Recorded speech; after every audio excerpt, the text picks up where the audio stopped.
Wilujeng, ya Pak Gubernur mah ada kieu ya, sibuk rupina mah. Duka sibuk konten gitu kan itu tuh. Nah, kalau mau jadi artis aja gitu. Silahkan mau main konten. Kalau gubernur saya kira ada etika. Assalamualaikum warahmatullahi wabarakatuh. Teman-teman semua, Kang Deddy Mulyadi diundang untuk mengisi pidato oleh Partai Nasdem. Tapi anehnya, kader Partai Nasdem malah menyebut, menghina, mengolok-olok Kang Deddy Mulyadi, gubernur konten, sibuk konten. Ini suatu apa ya? Lah, tamu kok seperti itu kan ya teman-teman ya. Dan Kang Deddy pun pulang duluan teman-teman. Coba kita lihat dulu ya videonya. Kalau gubernur konten, ya artinya apa? Ngerti nggak konten?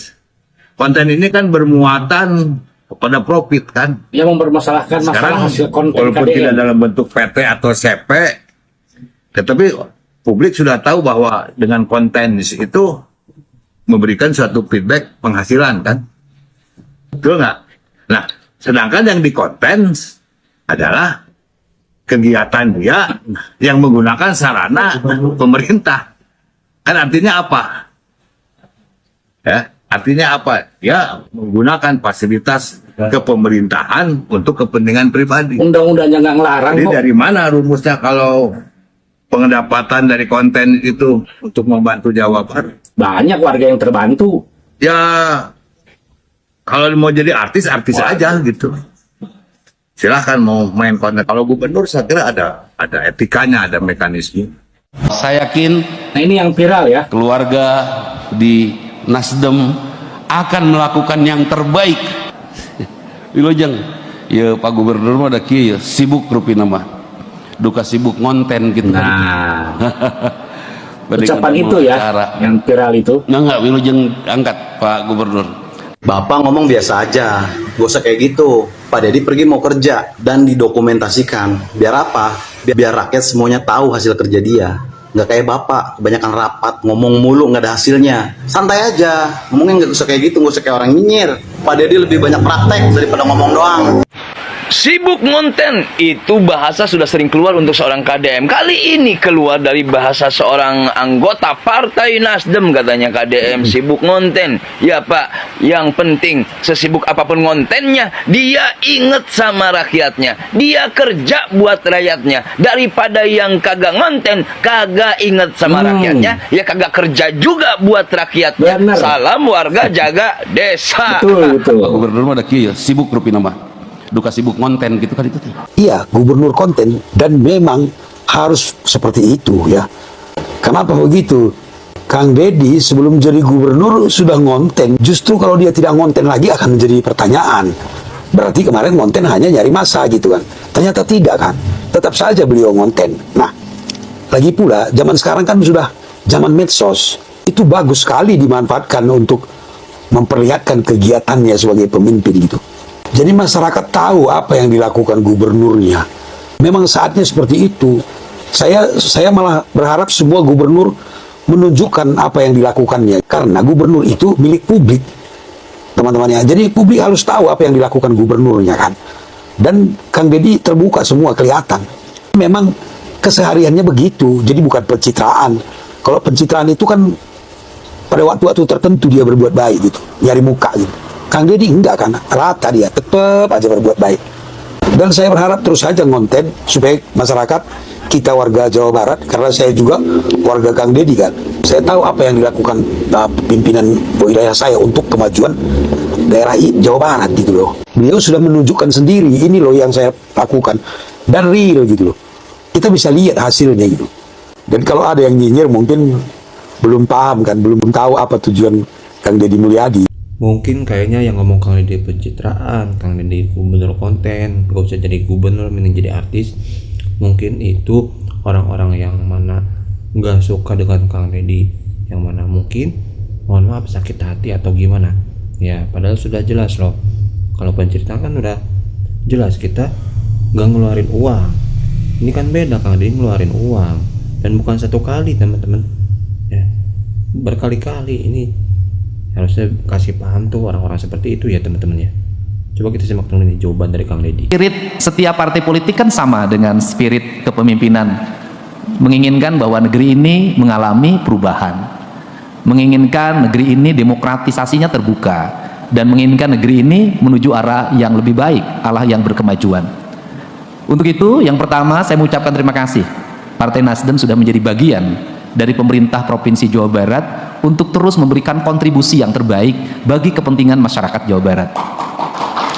Kita tahu bahwa 1/5 urusan Indonesia itu ada di Jawa Barat.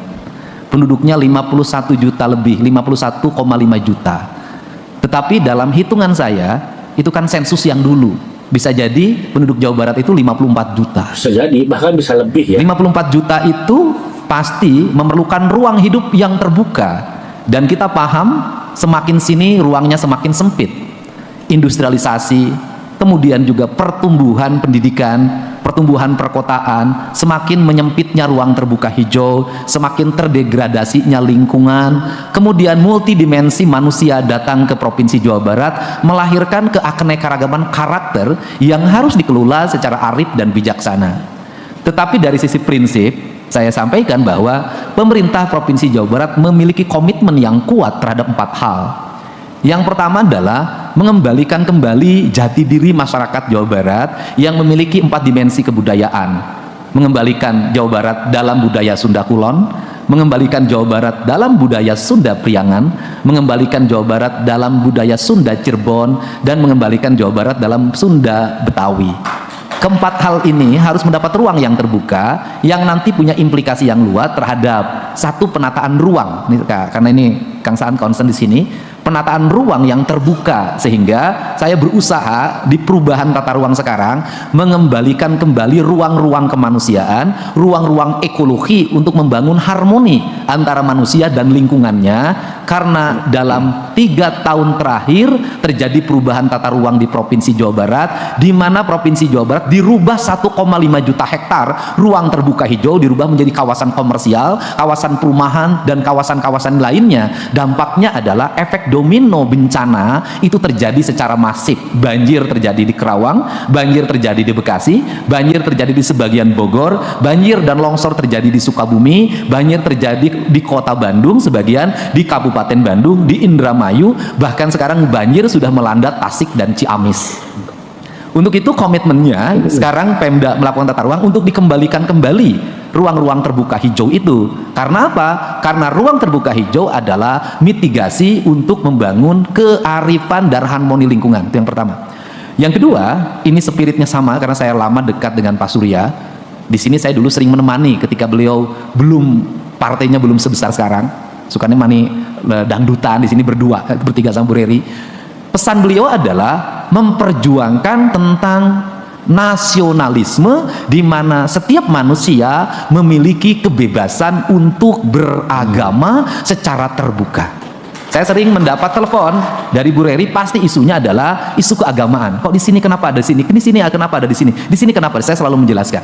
Untuk itu Jawa Barat itu lama menjadi daerah yang banyak sekali orang yang merasa keyakinannya sebuah kebenaran, sehingga dia harus dipaksakan pada yang lain mengikuti arah dan pikirannya, sehingga intoleransi menjadi isu sensitif. Banyak di Jabar ya. Nah, dalam perspektif ini saya selalu ingin berusaha bahwa hak beragama, hak berkeyakinan merupakan hak individual yang tidak boleh dipaksa oleh orang lain untuk, ya selamat datang Pak Luki. Nggak apa-apa Pak, baru telat 1 jam, aman Pak. Untuk dilaksanakan secara berkeadilan. Maka masih terjadi, tapi ruang lingkupnya sudah semakin kecil. Kemudian yang ketiga adalah membangun ruang kesetaraan.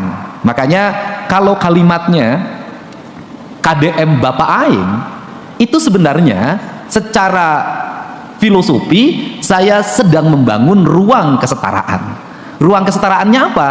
Karena dalam tingkatan manusia di Sunda, itu tingkatan pertama tingkatan pengabdian, orang nyebutnya abdi. Maka dia, abdi itu sifatnya ngadunungan, artinya ada orang yang lebih tinggi dari dia yang dihormati.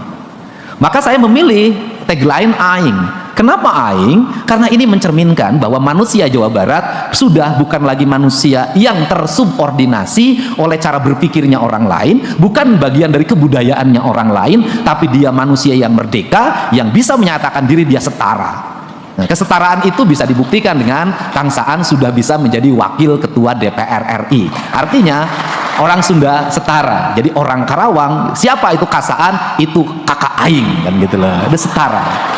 Itu adalah kesetaraan. Nah, dibalik itu perspektifnya ini juga nanti bahasan kita bersama adalah distribusi keadilan. Maka distribusi keadilan, Pemprov Jabar 1 ingin mendorong kesetaraan di bidang pendidikan. Kesetaraannya itu hampir lama Pemprov Jabar tidak punya orientasi yang cukup kuat terhadap distribusi kesetaraan pendidikan. Jadi ini pada Pak Wahyu mantan Kadisdik, barangkali dalam waktu 5 tahun ke belakang anggaran untuk membangun ruang kelas baru, sekolah baru sangat minim, bahkan pernah nol.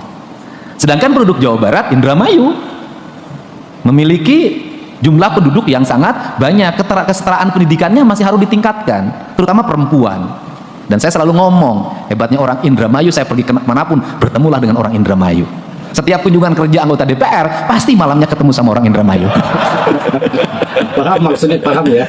Maka di situ stimulusnya. Dan ini Kak Rahmat, Bapak nggak usah khawatir. Indramayu dulu beda dengan Indramayu sekarang. Indramayu sekarang tuh Indramayu yang hamparan kawasan industrinya mencapai 10.000 hektar. Bentar lagi. Percepatannya terus saya lakukan. Sekolah-sekolahnya harus diperbanyak. Jadi ini bukan bupati miskin, ini bupati kelas menengah, lagi banyak pembebasan ini.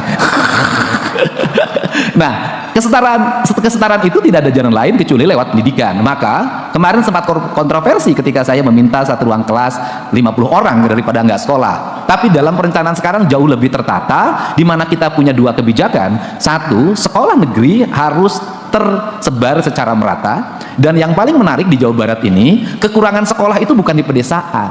Kekurangan sekolah itu di pusat kota. Jadi kalau ditanya, di mana yang kurang SMA? Bandung, kota Bandung.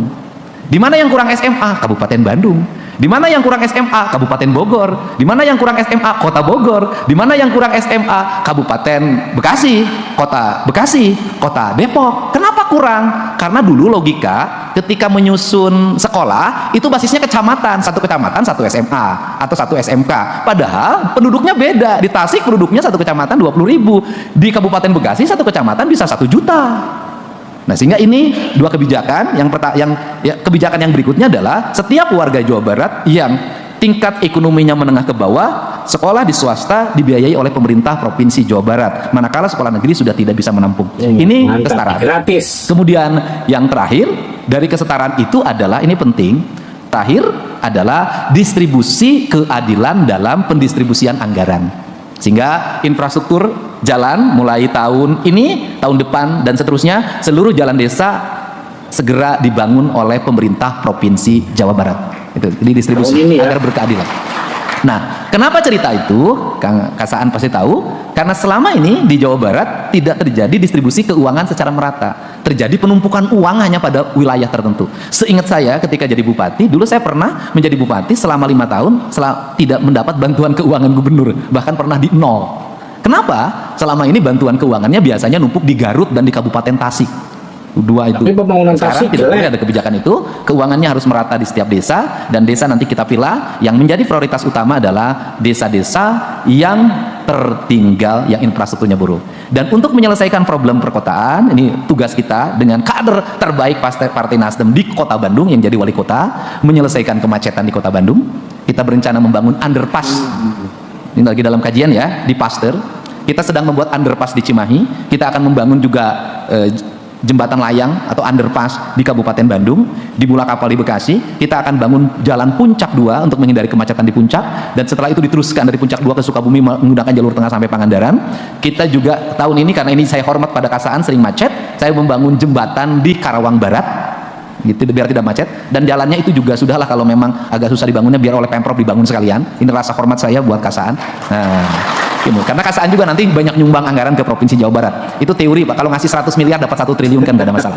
Nah, kemudian juga kita akan terus mendorong infrastruktur pengembangan di wilayah-wilayah Cirebon, Majalengka, Kuningan, dan ini cara untuk mempercepat pembangunan Jawa Barat. Sehingga kita ingin Jawa Barat menjadi provinsi yang dihormati karena kemampuan pengelolaan fiskalnya, dihormati karena perkembangan industrinya, dihormati karena kemampuan pendidikannya, dihormati karena peningkatan kualitas sumber daya ekonomi masyarakatnya, dihormati karena seluruh produktivitasnya. Sehingga jujur saya tidak ingin lagi mendengar ke depan Jawa Barat jadi tempatnya kawin kontrak Iya, iya, iya. di wilayah Cianjur, Sukabumi, dan Bogor. Nah ini kan Ini dihapus brand yang harus kali ya, segera itu ya. dihapus.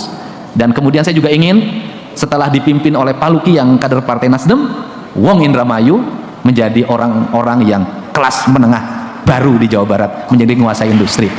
Gubernur Jawa Barat, Kang Deddy Mulyadi. Nih, Kang Deddy ini di organisasi kemahasiswaan itu junior, tapi nasibnya senior dibandingkan dengan saya.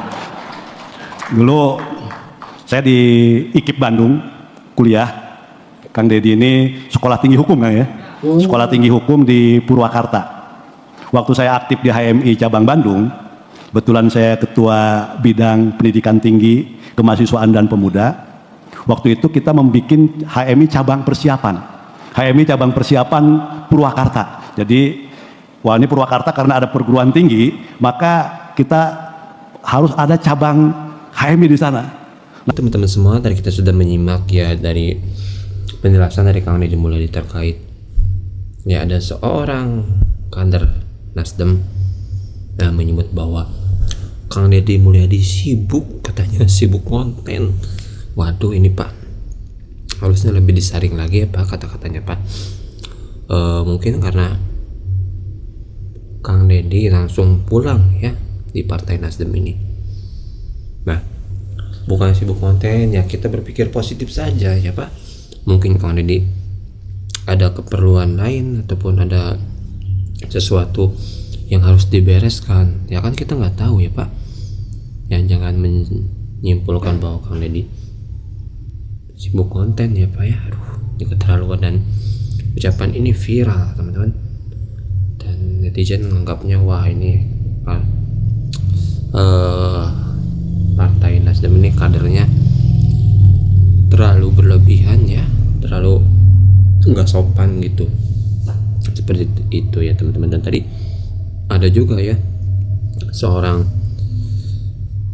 politisi ya menyebutkan Kang Deddy nggak usah jadi gubernur, jadi saja artis. Kalau seperti itu mah cina ya, karena nggak pantas gubernur seperti itu sibuk di depan kamera ya. Udah macam-macam aja ya teman-teman ya di negara kita ini. Ya coba berpikir positif Pak ya, lagian apa sih ruginya ke Bapak kalau Kang Deddy ya apa-apa dikamerain? Ya terserah Kang Deddy lah ya, hak Kang Deddy loh. Lagian kan bermanfaat juga kan ya, hasil dari situ kan bisa buat rakyat kan, seperti itu Pak ya. Oke, jadi berikut ini terima kasih, semoga ada manfaatnya. Assalamualaikum warahmatullahi wabarakatuh.